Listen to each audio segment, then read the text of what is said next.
जय श्री बालाजी। आज के इस वीडियो में हम बात करने वाले हैं सूर्य के राशि परिवर्तन की। 14 अप्रैल को सूर्य देव मीन राशि छोड़कर मेष राशि में प्रवेश करेंगे और मेष राशि सूर्य की उच्च राशि होती है। अब देखिएगा, ये कुदरत के नियम हैं। जब सूर्य देव नीच के होते हैं तब सूर्य की वस्तु गेहूं जमीन में दबाई जाती है, यानी कि उसे रोपा जाता है।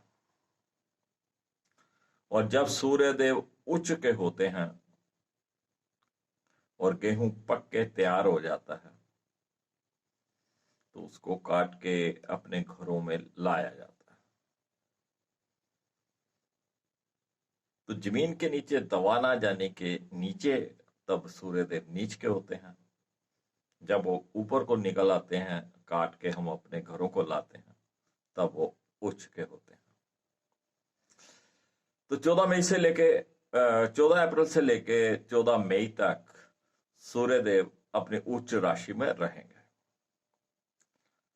और हम इस वीडियो में बात करेंगे प्रत्येक लगन की, किस किस लगन को ये सूर्यदेव क्या प्रभाव देने वाले हैं।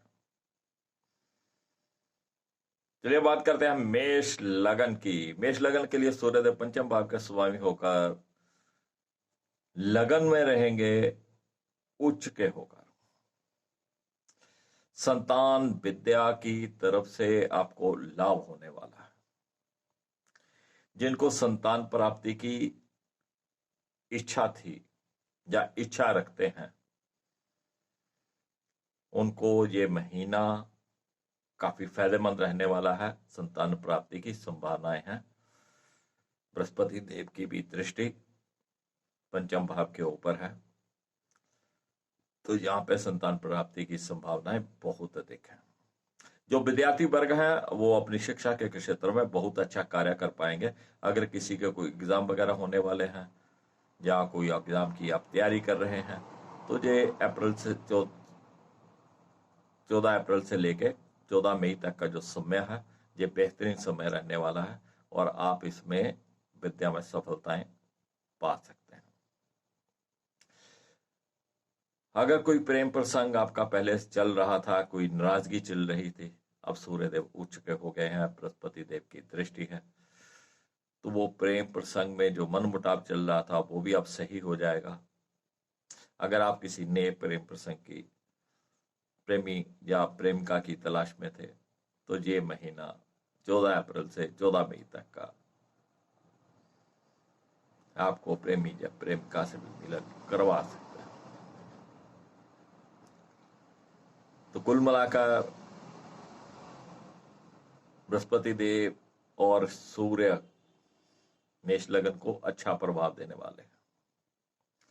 बृहस्पति की पंचम पर दृष्टि भाग्य भाव का स्वामी है और सूर्य देव पंचम भाव के स्वामी होकर उच्च के। बात करते हैं वृष लगना की। वृष लगना के लिए सूर्य देव चतुर्भाव के स्वामी होते हैं और चतुर्भाव के स्वामी होकर ये जाएंगे 12वें भाव में। चतुर्भाव होता है हमारे परिवार का, हमारे सुख के साधनों का, आम पब्लिक डीलिंग का। 12वें भाव में जाना परिवार के हाउस का प्लैनेट होकर परिवार से थोड़ी सी दूरियां बनेंगी, लेकिन ये बाहरी जो आम पब्लिक है, घूम फिर कर जिनके साथ आपका तालमेल होता हो, उस संबंध में सूर्यदेव आपको यहाँ पे फायदा देने वाले हैं। किसी भी प्रकार से अगर कोई आप बाहर जाने की इच्छा रखते थे अब्रॉड वगैरह में, तो सूर्य का बार में जाना भी आपको उस कार्य में सफलता देगा। कोई भी आपके डॉक्यूमेंट्स रुके हुए थे, कोई वीजा आने वाला था, कोई कागजात आपके विदेश से आने वाले थे, तो सूर्यदेव अब दिलवाएंगे। चतुर्भाव का स्वामी होकर जो 12वें गया है, तो किसी भी प्रकार से कोई व्हीकल वगैरह अगर आप लेना चाहते थे तो उसमें भी सूर्यदेव यहाँ पर आपका खर्च करवाएंगे। परिवार के ऊपर भी आपका खर्च हो सकता है, व्हीकल के ऊपर भी खर्च हो सकता है। या घर के अंदर कोई आपको कंस्ट्रक्शन करवाना चाहते हो, कुछ भी करवाना चाहते हो, उसके ऊपर भी सूर्य देव आपका खर्च करवा सकते हैं।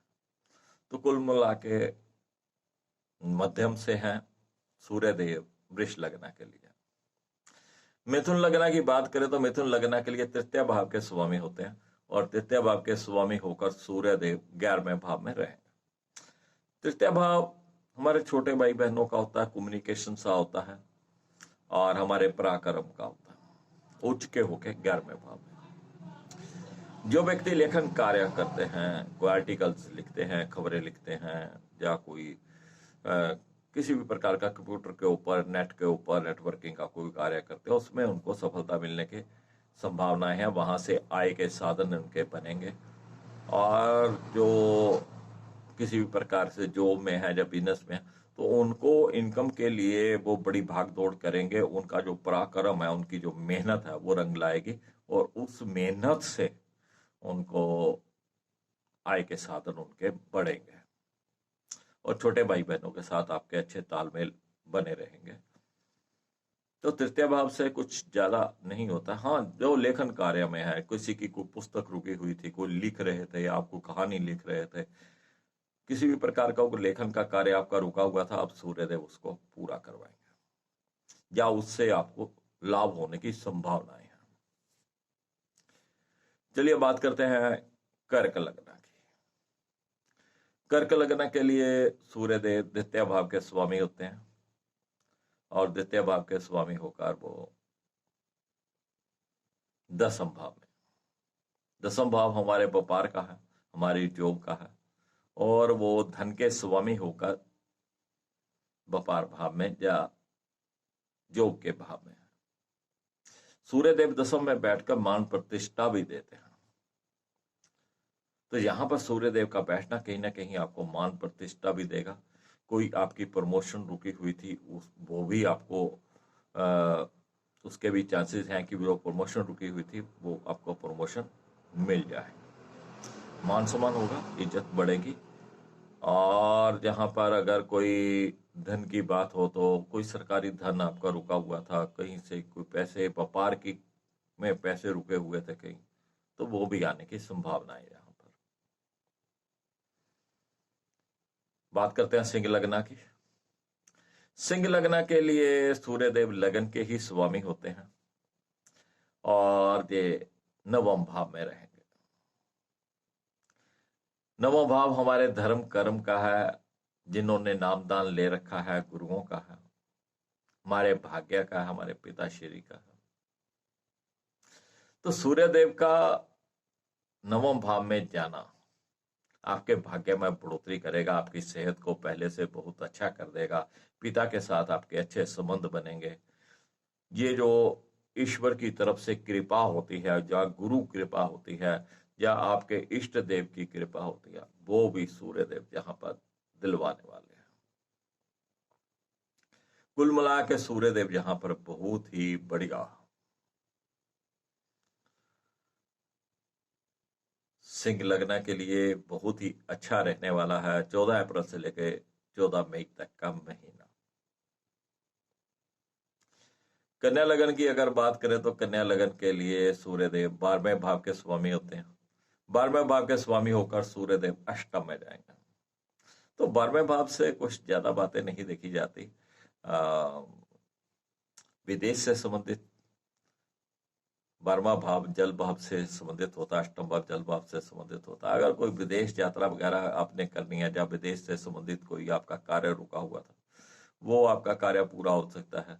अगर आप इंपोर्ट एक्सपोर्ट के कार्य में हैं, या इंपोर्टेड वस्तुओं का कोई कारोबार करते हैं, उसमें आपको लाभ हो सकता है। तो यहाँ पे बस इतना ही लाभ सूर्यदेव यहाँ पे दे सकते हैं, अन्यथा 12वें भाव से कुछ ज्यादा चीजें यहाँ पे नहीं देखी जाती। तुला लगन की बात करें तो तुला लगन के लिए सूर्यदेव जो होते हैं वो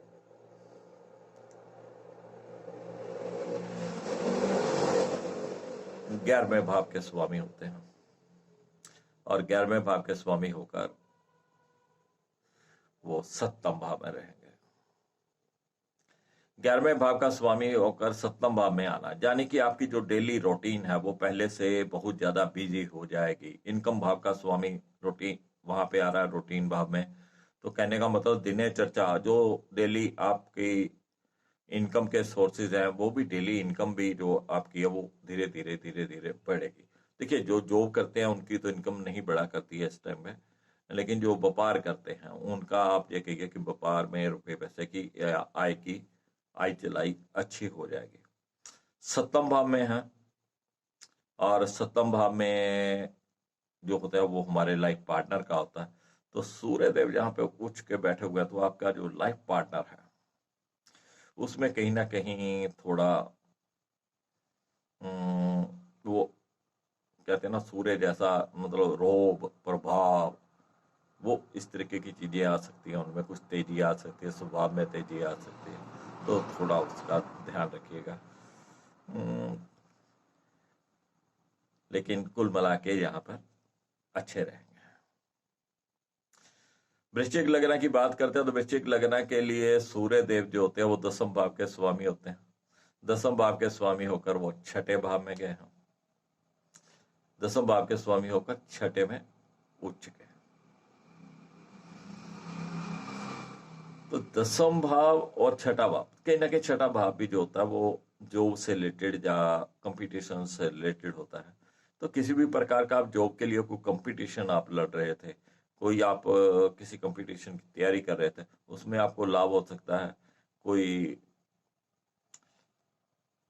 किसी भी प्रकार की जॉब की तरफ से आपको कोई अपॉर्चुनिटी आ सकती है। लेकिन व्यापार का ग्रह होकर 6ठे में जाना कोई बहुत बढ़िया बात नहीं है।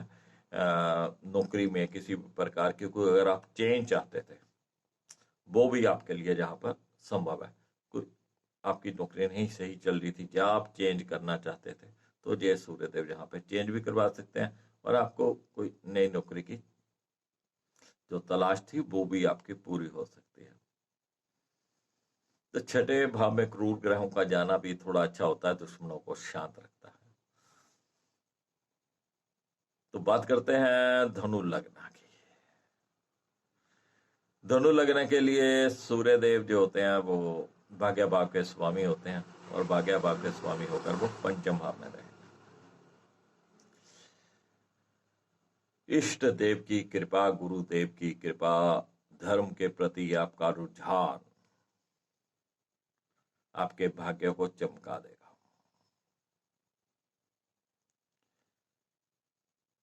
पंचम भाव में सूर्य का बैठना भाग्य का अधिपति होकर उच्च का बैठना, कहीं ना कहीं भाग्य और धर्म कर्म से जुड़कर आप रहेंगे। जितने आप धार्मिक रहेंगे, जितना आप अपने इष्ट देव का पाठ करेंगे, जितना आप अपने गुरुओं का पाठ करेंगे, आपका उतना भाग्य यहाँ पर चमकेगा। एक्सेलेंट पोजीशन है, बहुत बढ़िया। यहाँ पर सूर्य देव आपको अच्छा प्रभाव देने वाले हैं। मकर लग्न की बात करेंगे तो मकर लग्न के चतुर्भाव में रहेंगे। चतुर्भाव में रहना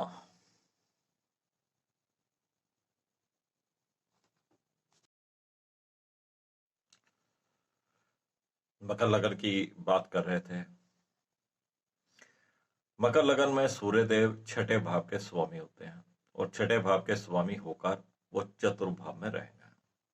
तो 6ठा भाव जो होता है वो रोग बीमारी का, डिस्प्यूट का, कोर्ट कचहरी का होता है। और चतुर्भाव जो होता है हमारे सुख के साधनों का होता है, हमारे परिवार का होता है। तो परिवार में किसी प्रकार का कोई डिस्प्यूट हो सकता है, थोड़ा ध्यान रखिएगा। चतुर्भाव में 6ठे भाव का स्वामी होकर जाना कोई बहुत बढ़िया बात नहीं है, बेशक वो उच्च के हैं, तो थोड़ा ध्यान में रखिएगा। अगर कोई आप व्हीकल वगैरह खरीदने का प्लान कर रहे थे, मैं समझूंगा ये 14 अप्रैल से लेकर 14 मई तक इसे टाल देना चाहिए। कोई 6ठा भाव जो होता है वो डिस्प्यूट का होता है, और अगर आप वहां पर कोई प्लॉट या कोई जमीन जायदाद खरीदते हैं, कोई घर खरीदते हैं, तो उसमें कुछ ना कुछ धोखाधड़ी हो सकती है या कोई डिस्प्यूट खड़ा हो सकता है। तो डिस्प्यूट से बचने के लिए तो यही है कि इसको पोस्टपोन कर दिया जाए। और नियम भी है, छठे भाव का स्वामी, अष्टम भाव का स्वामी जब 12वें भाव का स्वामी जहां भी जाएगा, जिस घर में बैठेगा, वहां पर रुकावट देगा।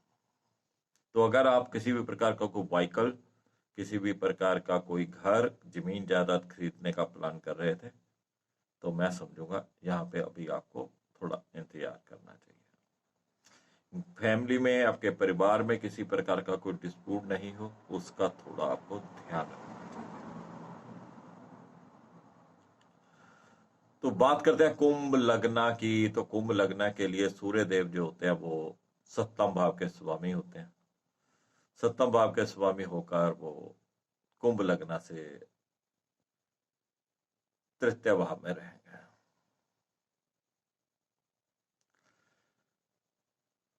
सप्तम भाव के स्वामी होकर तृतीय भाव में उच्च के,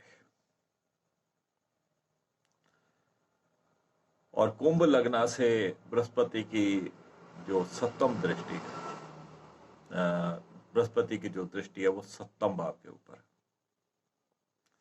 तो यहां पर जो सप्तम भाव का स्वामी है वो आपके पराक्रम भाव में चला गया। तो जो अपनी मन मर्जी से कोई शादी करवाना चाहते थे, जो कहते थे कि हमारे माता पिता नहीं मानते तो ना सही हम कर लेंगे, तो उनके लिए ये समय आ गया है। तो ये 14 अप्रैल से लेकर 14 मई तक का जो समय है, यहाँ पर अगर आपको अपनी मन मर्जी से कोई शादी करनी थी, आप कर सकते हैं। ये कुंभ लगन वालों के लिए।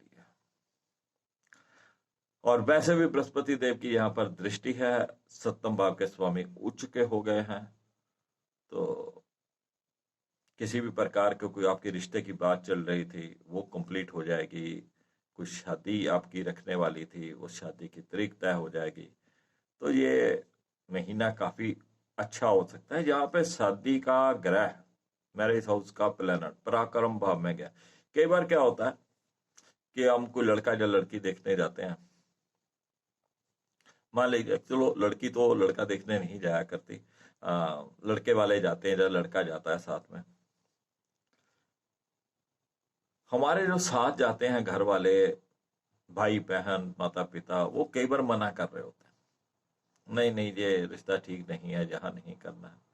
तो यहाँ पर फिर वही बात आती है अपने पराक्रम की। वो अकेला लड़का ही कहेगा नहीं नहीं मुझे को तो यही करनी है, मुझे यही करनी है, मुझे ठीक है। तो ऐसी बात आपके ये कुंभ लगन वालों के मध्य हो सकती है। लड़कियां भी कह सकती हैं कि अगर उनके माता पिता भाई बहन कहें कि नहीं नहीं हमें ये ठीक नहीं लगता, तो हो सकता है लड़की भी ये कह दे कि नहीं नहीं मुझे यही करनी है। तो ये भी पराक्रम की बात है, अपने बलबूते पे उसको करना। तो कुल मिला के सूर्य का यहाँ पे आना अच्छा है कुंभ लगन वालों के लिए।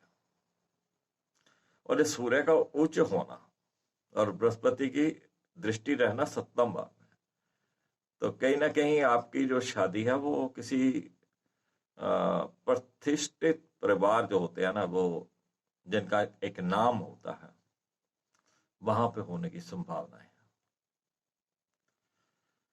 मीन लगना की बात करते हैं तो मीन लगना के लिए सूर्य देव जो होते हैं वो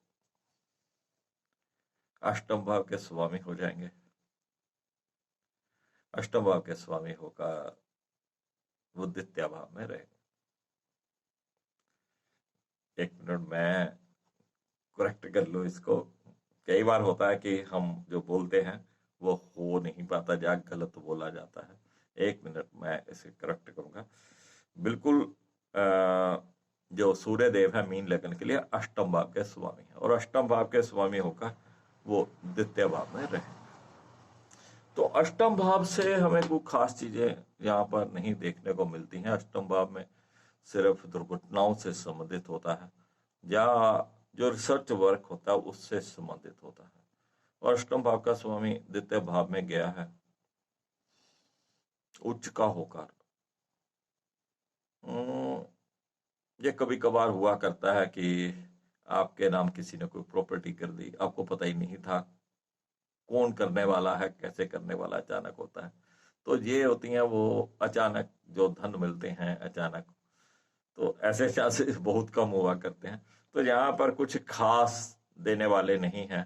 अष्टम भाव के स्वामी होकर बृहस्पति सूर्य देव जो द्वितीय भाव में है, लेकिन अष्टम भाव के स्वामी होकर द्वितीय में आना कहीं ना कहीं आपके पारिवारिक माहौल को थोड़ा सा खराब कर सकते हैं। आपकी मुख से ये उत्तेजना जो होते हैं कि कुछ ना कुछ ऐसे शब्द आप बोल सकते हैं जो दूसरों को बुरे लगे, तो आपके परिवार में भी कुछ ना कुछ इस तरह की स्थिति हो सकती है। परिवार में कुछ गृह क्लेश वगैरह हो सकता है, या आपका अपने परिवार को उतना समय नहीं दे पाए जितना देना है। थोड़ा सा पानी के ऊपर यहाँ पे कंट्रोल रखिएगा कि आपकी पानी की वजह से कुछ समस्याएं नहीं पैदा हो।